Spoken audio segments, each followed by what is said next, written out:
E a nossa primeira convidada do Revista Brasil TVT de hoje é a jurista Carol Proner, que é professora da UFRJ e integrante fundadora da ABJD, que é a Associação Brasileira de Juristas pela Democracia. Boa noite, Carol Proner, seja muito bem-vinda.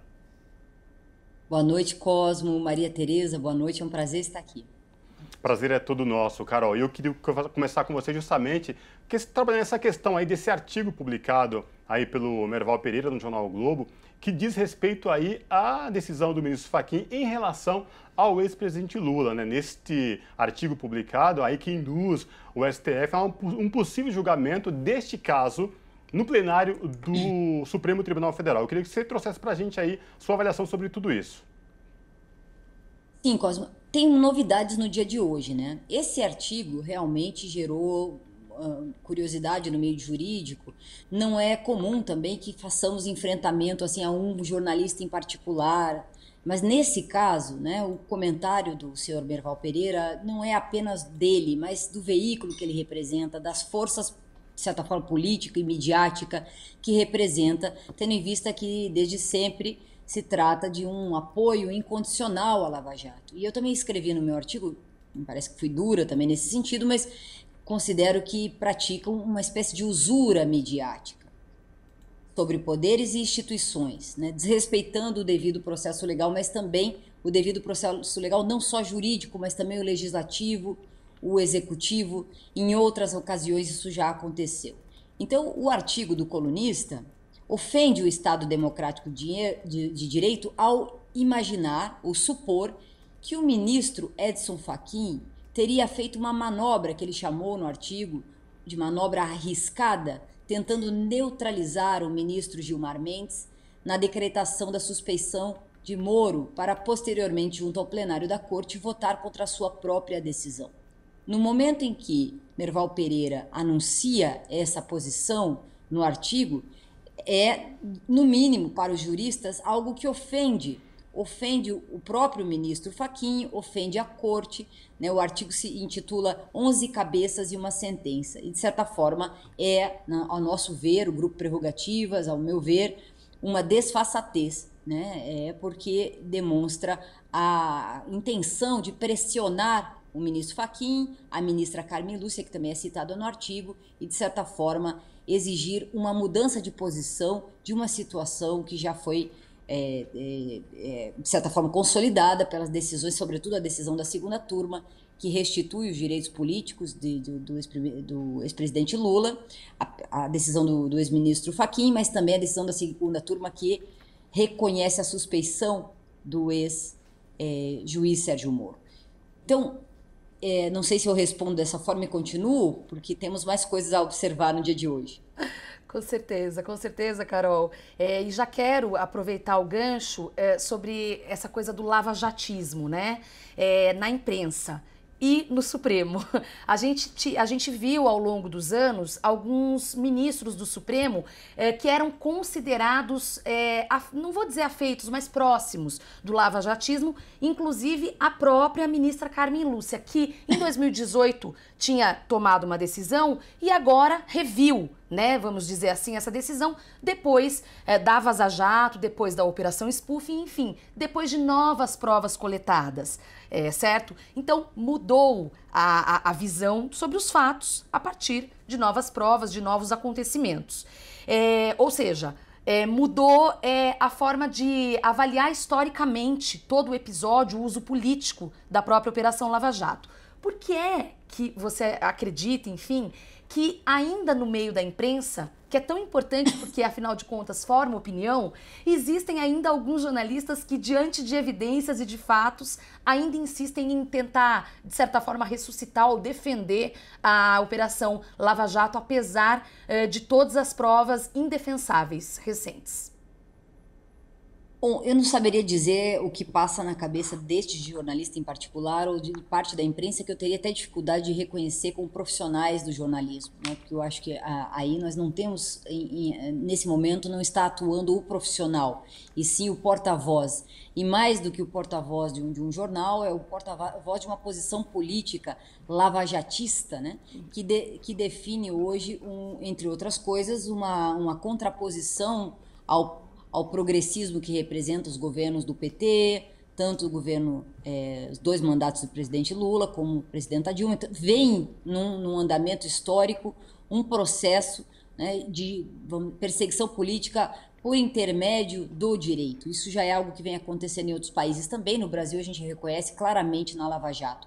O reconhecimento da suspeição do ex-juiz Sérgio Moro pelo julgamento da segunda turma, portanto, é fundamental, porque demonstra todo um processo histórico de usura do direito para perseguir politicamente. Agora, é preocupante tanto a coluna do Merval, esse artigo em particular, quanto a manifestação do ministro Edson Fachin hoje nas páginas amarelas da revista Veja. Acho que nós não podemos deixar de considerar o que disse o ministro Edson Fachin, alertando, né, que o colegiado, no dia 14, um julgamento que provavelmente começa no dia 14, mas não vai se encerrar neste dia, porque não será possível registrar os votos de 11 ministros numa única sessão, tão complexa, tão criteriosa. Neste dia 11, o colegiado decidirá se prevalece a decisão do ministro Fachin, monocrática, e que anulou uma série de processos contra o ex-presidente Lula, os principais, né, Triplex, Sítio Atibaia,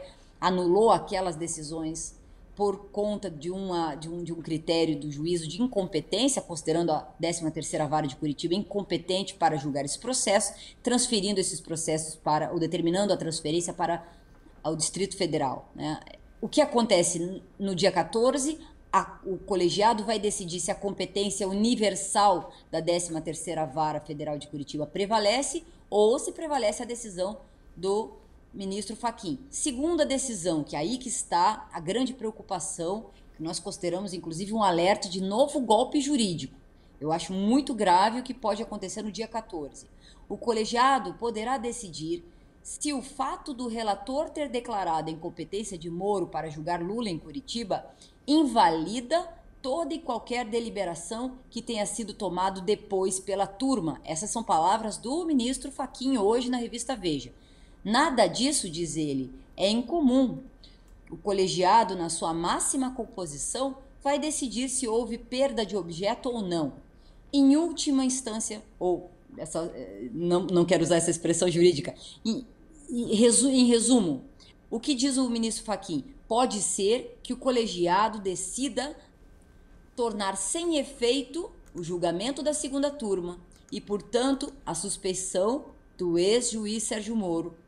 Então, isso é muito grave, porque, por um lado, de certa forma, salva o conhecimento da suspeição de Sérgio Moro e tudo que diz respeito à Operação Spoofing, à Lava Jato, tudo que diz esse entorno, né, político-jurídico, e, por outro lado, ainda remete, sem prejuízo, né, da afetação que acontece no caso de uma suspeição. A suspeição, naturalmente, para qualquer pessoa leiga em direito, abrange a incompetência de juízo.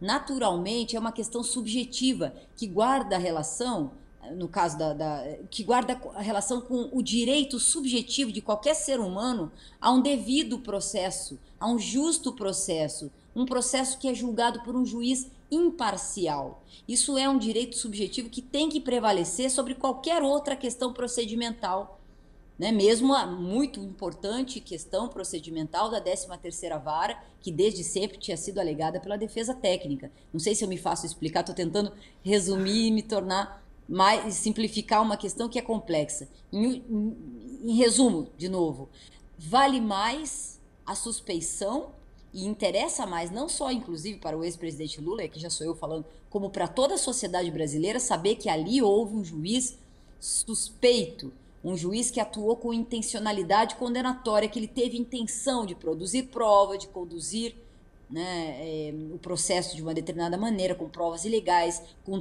condicionando ou induzindo testemunhas, fabricando a condenação do processo e, com isso, gerando um processo que deve ser nulo desde as suas origens, não tendo aproveitamento de provas, não tendo aproveitamento de instrução probatória.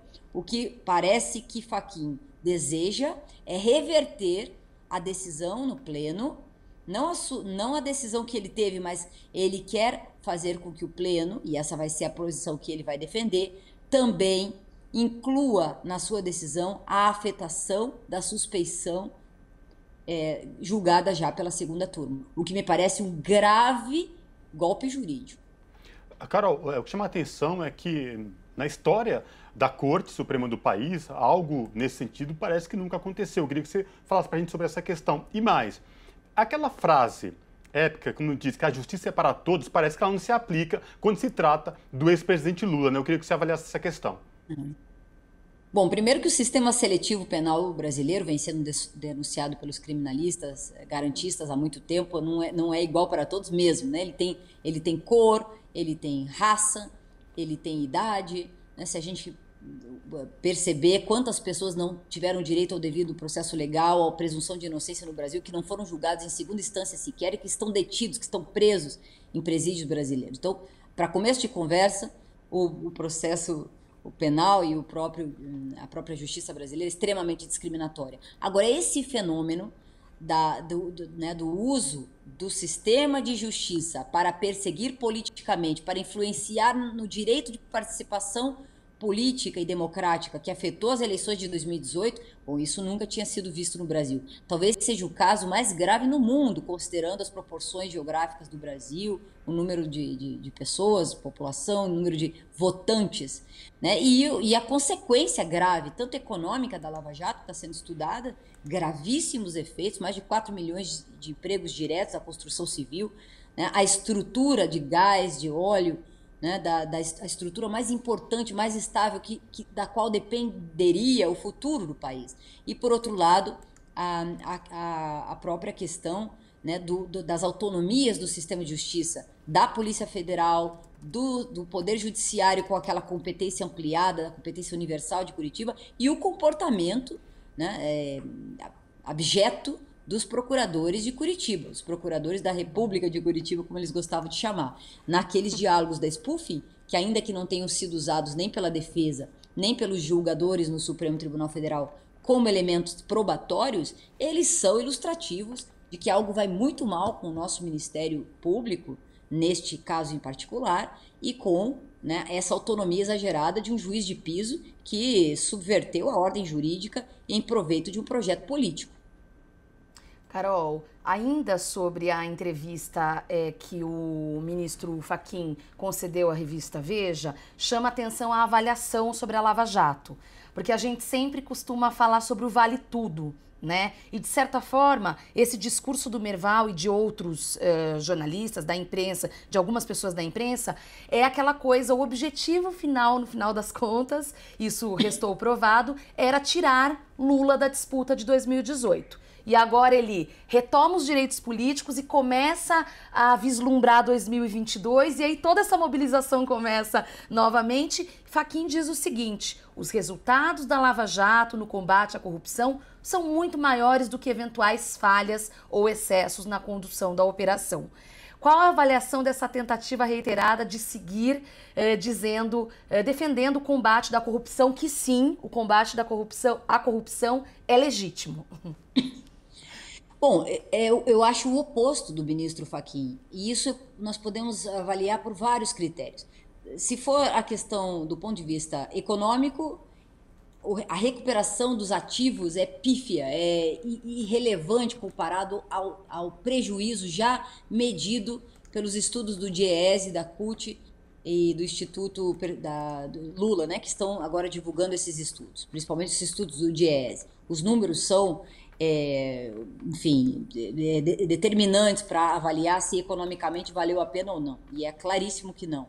Do ponto de vista do método, está claro também que não é possível haver conluio entre acusação, né, e juiz para condenar uma pessoa. Então, o método, pelo menos com relação ao ex-presidente Lula, já assim sentenciado pela segunda turma do Supremo Tribunal Federal, né, uma fraude jurídica, é um conluio entre acusação e defesa e, portanto, um método abjeto, um método antijurídico, né, está fora do direito. Esse tipo, não tem nada que possa respaldar essa conduta, por mais que mereça ser combatida a corrupção dura e fortemente, mas dentro da legalidade. Então, eu considero o contrário, uma grande perda de oportunidade histórica, né, com os meios concedidos e construídos, inclusive nos governos que depois foram perseguidos por essa mesma metodologia. Havia autonomia suficiente, tanto da polícia tanto quanto dos fiscais do Ministério Público, quanto de todas as instituições do Estado e também do Judiciário para fazer o bom combate à corrupção. Porque é que decidiram, né, ampliar essa competência ao ponto de suspender regras e garantias fundamentais contra o ex-presidente Lula e, sabe-se lá, contra outros réus e acusados. Então, é realmente o contrário do que diz o ministro Fachin. Né? É muito grave. E também essa conduta dele, né, que, entre outras questões, naquele dia, se eu não me engano, 21 de março, uma segunda-feira, além de declarar, né, a anulação desses processos com a intenção de mandá-los para a competência adequada, que seria, talvez até não seria nem, aí é uma discussão se seria Distrito Federal, se seria propriamente Curitiba.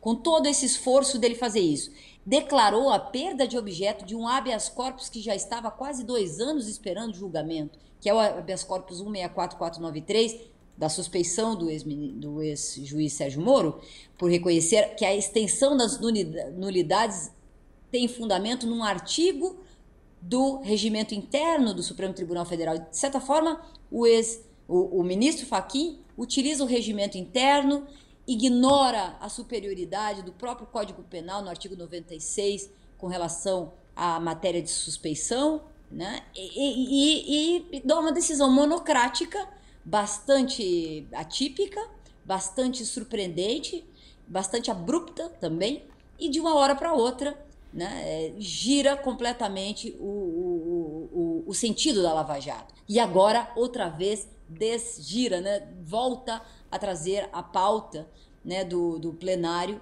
uma coisa bastante, digamos, anômala, para usar uma palavra suave aqui, o que está acontecendo. Precisamos ficar atentos. Veja, a quantidade de jornais mundo afora que estão perguntando, hoje mesmo ficamos à disposição da imprensa internacional, alguns já vão se manifestar, todos os jornalistas entendendo que é preciso ficar atento. Estamos diante da possibilidade de novo golpe jurídico contra as liberdades políticas do ex-presidente Lula e contra o direito dele de se colocar à disposição, né, da população brasileira como uma, inclusive, saída para a gravíssima crise que vocês vinham mencionando no início do programa.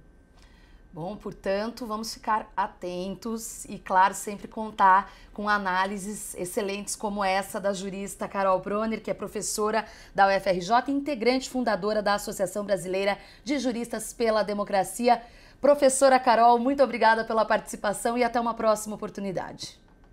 Muito obrigada, Cosme. Maria Tereza, um abraço.